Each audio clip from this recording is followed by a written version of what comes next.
Salut tout le monde, bienvenue à Eureka. Je m'appelle Eric. Elisabeth. Et aujourd'hui, on vous parle du jeu Nowboarding des éditions de Flowers Game. Donc, c'est un coopératif qui dure à peu près une demi-heure à 1 heure. Et le but du jeu, en fait, comme c'est un coopératif et on est tous ensemble pour réussir le jeu, on est tous des compagnies aériennes dans le jeu à travers la carte, comme vous pouvez voir, des États-Unis, donc la fameuse carte de Trump. On est tous des compagnies aériennes et on doit, après avec ce que vous voyez, aller livrer les gens dans leur destination le plus rapidement possible. Donc, en fait, pas le plus rapidement, mais en étant le plus optimal dans nos coûts. Bon, la thématique veut qu'on se promène dans nos petits avions. On a tous des petits aéroports de départ, si on flippe. Comme par exemple, lui, l'Optima va commencer à DFW. Donc, on a un petit setup de départ qui dit que chaque avion commence exactement où il est. Et ensuite, la thématique, si je la continue, bien, on est tous dans la même journée. Donc, on a tous un paquet de clients pour le morning. Donc, si vous ne connaissez pas l'anglais, ce n'est pas grave, on va vous le traduire. Donc, le morning, c'est le matin. On a l'après-midi avec le afternoon et on a la soirée avec le evening. Donc, à la seconde où est-ce qu'il reste encore quelqu'un dans la pile après l'evening, en fait, quand l'evening est vide et il reste encore des gens qui n'ont pas été livrés à leur destination, et bien, la partie est perdue. Donc, c'est quand même un jeu assez difficile d'accès, mais c'est ça un coop. Un coop, ce n'est pas facile. Donc, pour ce qui est de la thématique, eh bien, c'est ça ici. On est des compagnies aériennes qui doivent livrer le plus de gens à travers le pays des États-Unis.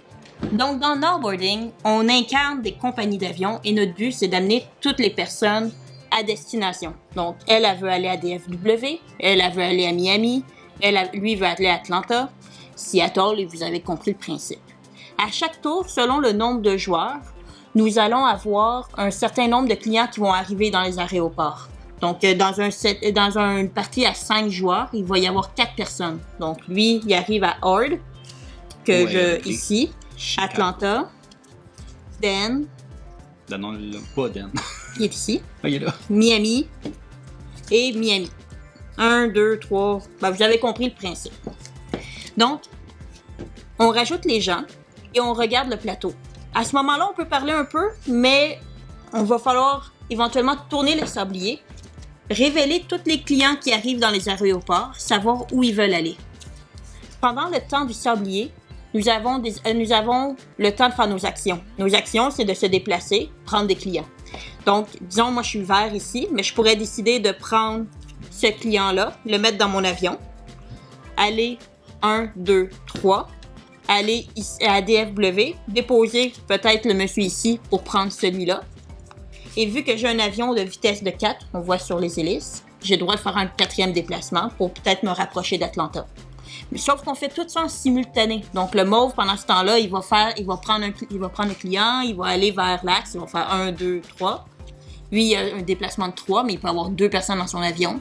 L'orange, pendant ce temps-là, il va faire ses déplacements, il va prendre ses clients et ainsi de suite. Donc, tout le monde joue en simultané, ce qui fait qu'on n'a pas vraiment le temps de contrôler ce que les autres font. Surtout que le sablier dure à peu près juste 30 secondes. Surtout que le sablier dure juste à peu près 30 secondes. Maintenant, à la fin du round, toutes les personnes qui sont encore dans un aéroport reçoivent un cube. Donc, les gens qui sont dans ton avion ne reçoivent pas de cube. Ce qui fait que la personne est contente, elle s'en va quelque part. Même si tu t'en vas dans la direction opposée complètement de où il veut aller. Lui veut aller à Atlanta, si je l'amène à Seattle, s'il est dans un avion, il est content. Mais... Les cubes, c'est donc des cubes de colère qu'on met aux gens. Donc, les personnes ici accumulent de la colère. Si jamais une personne accumule 4 colères, elle s'en va voir mon patron puis elle va faire une plainte. Non! On met les cubes ici pour dire qu'elle a fait une plainte. Puis à partir du moment que j'ai 3 cubes ici, on a perdu la partie. Votre appel est important pour nous. Très. Maintenant, dans les règles, quand je dis qu'on prend un client et qu'on le met dans son avion, le client qui vient dans son avion, mais il est content parce qu'il va dans un avion, donc le cube qui était dessus lui s'en va. Donc, c'est une manière de s'arranger justement que les gens soient un peu plus contents, même si tu n'as pas l'intention de le ramener à bonne destination. Tu peux prendre quelqu'un, le déposer dans un aéroport pour que quelqu'un d'autre le prenne.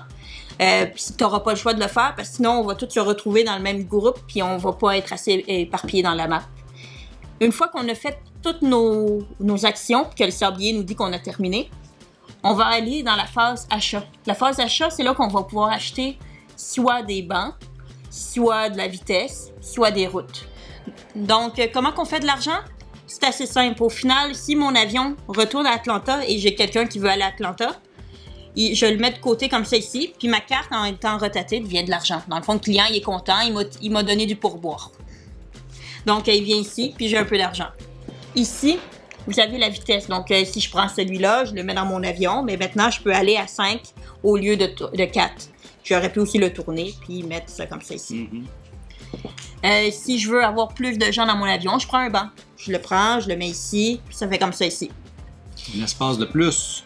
Si je veux avoir une route supplémentaire, donc à quoi servent les routes? Si on regarde sur la map ici, il y a des petits dessins. Donc, en début de partie, c'est seulement le bleu qui peut aller ici. Mais si rouge achète cette route-là, rouge aussi va avoir le droit d'y aller parce que la route bleue, c'est des routes privées que seulement certains avions peuvent prendre. Les prix sont marqués ici. Donc, pour avoir sa deuxième vitesse, ça coûte 5$, troisième vitesse, 9$. Pour avoir la quatrième... j'ai dit vitesse, mais c'est deuxième banc, 5$, troisième banc, 9$. Si tu veux avoir ta quatrième vitesse, 5$, cinquième vitesse, 7$. Les routes coûtent tout le temps 7$. Ici, on voit 2 qui est marqué temp, c'est pour temporaire. Donc, je peux m'acheter un banc qui, à la fin, une fois que mon banc a été utilisé, on le ramène sur le marché. Je peux m'acheter une vitesse qui est une fois après le prochain tour, mais elle revient ici. Donc, c'est temporairement, je l'achète. Elle coûte pas cher, mais elle reste pas. Ça peut dépanner. Ça peut dépanner. Sur le plateau, ici, on va avoir des jetons de température. Il y en a plus, selon le nombre de joueurs qu'on est, mais on va avoir différentes températures. Selon le moment de la journée, mais on va avoir aussi différents endroits où la température va aller. Parce que la température, ça se déplace dans une journée. Si j'ai cette température-là, mais pour aller de là à là, ça me coûte 1, 2, 3, parce qu'il n'y a pas de point. Au lieu de 4. Tandis que si j'avais été ici, là, ça ferait 1, 2, 3, 4, 5. Normalement, c'est une route de 4 quand il n'y a pas de température. Donc, soit que le vent m'aide en me poussant vers la bonne direction, soit que l'orage me ralentit puis me fait aller plus lentement. Comme on a vu, Nowboarding est un jeu coopératif qui joue jusqu'à 5 joueurs. Il est très confortable jusqu'à 5, ce qui n'est pas beaucoup le cas dans des jeux coop, je vous dirais. On aime aussi le fait qu'il n'y ait pas la possibilité vraiment d'avoir un joueur alpha pour ce genre de jeu, comme le petit sablier dure 30 secondes. C'est difficile pour un joueur alpha d'avoir un œil sur tous les personnages et de suggérer ou de dire absolument qu'est-ce qu'il veut faire. Donc c'est beaucoup libre à la suggestion. Donc si je joue avec plusieurs personnes en même temps, je vais être capable de suggérer des trucs, mais comme je ne sais pas exactement qu'est-ce qui se passe dans les 30 secondes puis quel personnage on vient de révéler, c'est impossible pour un joueur alpha de prendre la possession du jeu au complet et de dire absolument ses ordres. Donc c'est beaucoup de suggestions et ça laisse beaucoup de liberté à chaque joueur avec son propre avion de faire qu'est-ce qu'il veut. Donc on a trouvé que c'est un jeu qui est très intéressant en 5 et que le fait de le joueur alpha soit un peu neutralisé amène beaucoup une bonne note à ce jeu-là, un bon point. Une autre chose qu'on apprécie du jeu, c'est que le jeu se joue rapidement puis est assez fluide. C'est un jeu qui se présente à des joueurs qui sont quand même pas nécessairement tout le temps avancés. Je peux le présenter à des nouveaux joueurs. Peut-être pas des très débutants, mais quelqu'un qui a joué un petit peu, il va aimer ce jeu-là. C'est un jeu qu'on joue en simultané, donc ça l'aide à la fluidité. Ça l'aide beaucoup à le fait qu'on ne sent pas le temps long. C'est vrai. Donc, c'est un jeu que tout le monde joue en même temps. Donc, c'est une bonne synergie, je vous dirais, dans Nowboarding. Maintenant, pour ce qui est des points faibles, oui, évidemment, c'est pas un jeu parfait.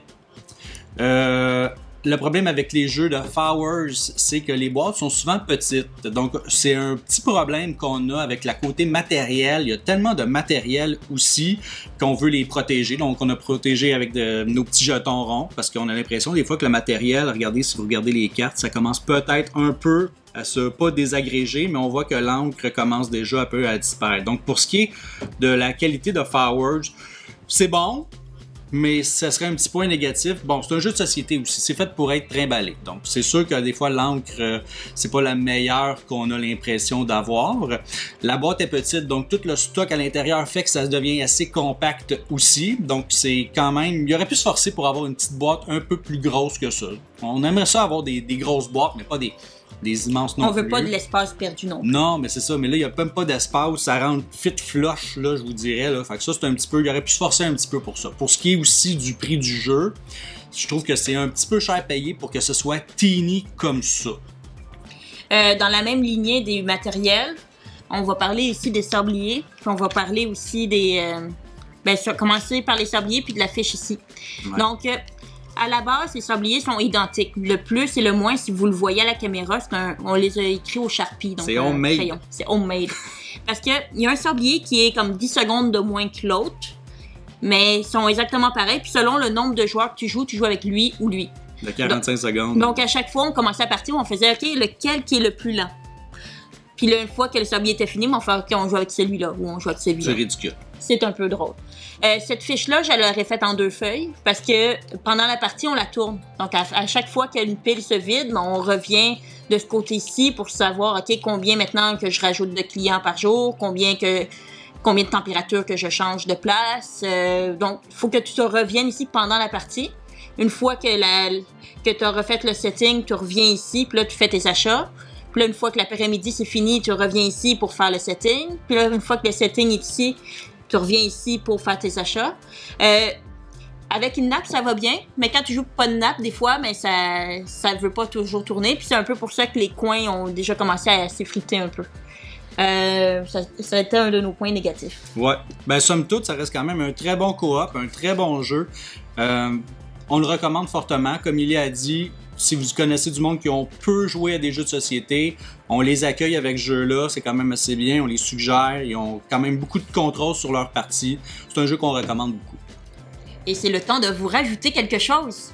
Dans le jeu, il y a aussi des VIP.